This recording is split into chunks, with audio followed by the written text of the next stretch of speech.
So if a movie in 1971 stars a co-star of an Elvis movie and a Star Trek episode, you know it's either going to be a movie, a B movie, or a C movie. And this what it was. Probably one of the strangest titles, and the change of titles kind of make no sense. The great Celeste Yarnell of Live a Little, Love a Little, Elvis fame, and Star Trek's The Apple plays the lead in something called The Velvet Vampire, was also known as Cemetery Girls. This is a movie that was so much on the B and C movie circuit, by 1974 and 75 was still being shown at the theaters. Again, an American vampire film that came out in 71 by that queen of schlock, Stephanie Rothman. Besides Yarnell, Michael Blodgett, Sherry Miles, Gene Shane, Jerry Daniels, Sandy Ward, and Paul Prokop co-starred. It has been cited as a cult film. Well, I've seen it before, and it's basically a movie. Now, in this one, Leonie's wife, Susan, accepts an invitation from a mysterious woman, Diane, to visit her secluded desert estate. Unaware that Diane is a vampire, tensions arise as the couple realize they're both Diane's options of seduction. Now, again, Cemetery Girls in Canada. Now, Charles S. Schwartz produced it, distributed by New World Pictures, 80 minutes, with a budget of only $165,000, so obviously it went into the black. The film was Rothman's follow-up to her 70 hit The Student Nurses. She and her husband Charles Schwartz had written a script to student teachers, but producer Larry Woolner wanted to make a vampire film after the success of Daughters of Darkness in 1970. Rothman and Schwartz came up with a present-day vampire story, originally entitled Through the Looking Glass. Rothman says she and her husband wrote the treatment, then the script was written by Yale Udoff, also known as Maurice Jules, and rewritten by them. He did a good job in the script, said Rothman. I don't want to detract from his work. It was mostly his work, but we did do a final polish of it ourselves. Rothman wanted to make the vampire female and have a woman as a protagonist rather than the victim. I always thought a vampire was a very erotic figure, and I wanted to make a highly erotic vampire who was very appealing and very seductive and was a modern woman. The character named Diana Lafanu was a reference to author Sheridan Lafanu, writer of Carmilla.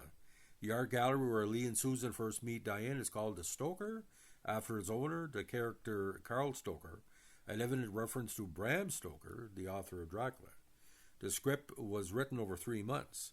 Rothman added comedic elements to make it different from similar material. Rothman later said, I wanted to make a vampire film that dealt explicitly with the sexually implicit in the vampire legend, adding it was obviously intended to be a funny film. Now, blues artist Johnny Shines appeared in the film and performed the self-penned song, the ultra-classic Evil-Hearted Woman. The film was shot in February 71. Yarnell, who had just given birth, remembers everyone was very accommodating, just a joy to work with. Stephanie was wonderful, open. It was my first experience having a female director.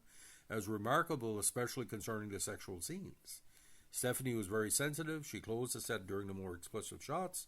There was often just Michael and I and the cameraman. Rothman recalled it was a very difficult film to make. It was very hard to shoot in the desert. We're all brushing against spiny Joshua trees and cacti. Then the winter was so changeable. One moment it was bright and sunny, and the next we were in the middle of a sandstorm. She also said Cheryl Miles was very unpleasant on the set to everybody. She was very young, and I think she was very insecure, and so she took it out on everyone around her. Now, Rothman says the film was previewed and received a polarized audience reaction, which made Roger Corman nervous of New World. He insisted Rothman shoot an additional scene of a mechanic being killed by a pitchfork, as it was more exciting and dynamic. After he saw it with an audience, I don't think he had much faith in the film. Now, the movie was sometimes re-released or co-released with something called Scream of the Demon Lover.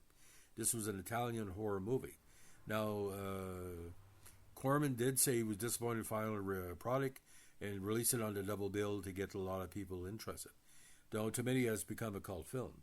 Stephanie Rothman admitted the film's commercial reception was disappointing.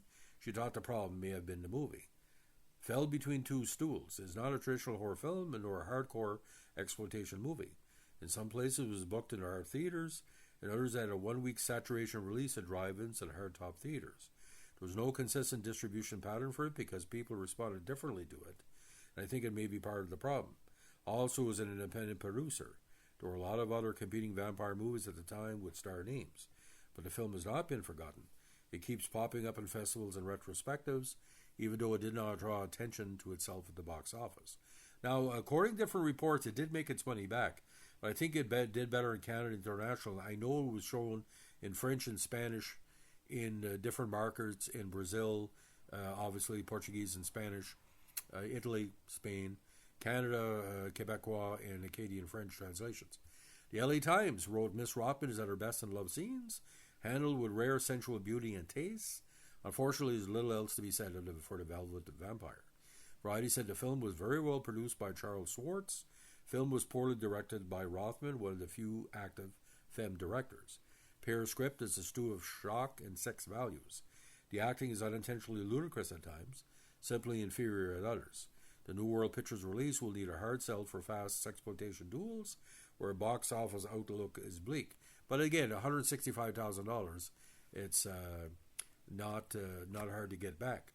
Now, I want to talk a little bit about the co-star, Michael Blodgett. He was known on Beyond the Valley of the Dolls. He retired from acting late 70s, began a writing career. He also did various novels in the early 80s. But he appeared in a lot of episodic TV and different movies. And he was co-screenwriter, get this, of Rent-A-Cop, Help, and Hero in the Terror, Turner Hooch, Run, and The White Raven. And the thing about Yarnell, she had an interesting career. She was discovered by Ozzie Nelson, his son Ricky, and appeared on Adventures of Ozzie and Harriet. She was named Miss Rheingold in '64, the last person to hold the title, while modeling, appearing in TV commercials. She got her film debut in The Nutty Professor, and after appearing at the '67 Cannes Film Festival, was spotted by producer Harry Allen Towers, who scouted her to appear as a central character in the film Eve. She also appeared as a scream queen who was terrorized by a headless monster in the horror film Beast of Blood. Again, Yarnell was known for her roles as Yeoman Martha Landon in Star Trek The Original Series episode The Apple, a character she would return to in the fan-made film Star Trek of Gods and Men. She had a small role in the Elvis movie Live a Little, Love a Little, as a party-goer wearing a gallery silver mini dress and briefly a white fur coat, who captures Presley's attention and prompts him to sing A Little Less Conversation. Now, after she attended Cannes in '68, the National Association of Theatre Owners named her the most promising new star for '68 and the most photogenic beauty of the year. In '71, she was in A Velvet Vampire. As Dave Kerr of the Chicago Reader said, given a genre horror in the budget, it may seem perverse to say that Rothman's '71 film is among the best women's films ever made, but so it is. And what was weird about this, ladies and gentlemen, she was still appearing at celebrity events and went big into real estate for a number of years as well. And also she had a doctorate in nutrition, following which she taught at Pacific Western. She also became a breeder of Tonkinese cats and wrote 2 books about the cats.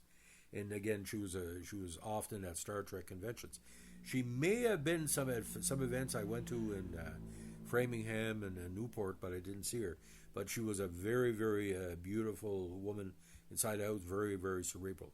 So this movie that she was featured in, again, The Velvet Vampire or Cemetery Girls, if you can find it on YouTube, please check it out.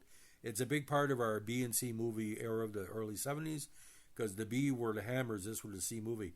But being Roger Corman was around it, I think it's where to watch. And what he called the sexy vampire era. So, ladies and gentlemen, if you like what we're doing here with our Screenshots podcasts, let us know what to like, comment, subscribe, or share. Bye.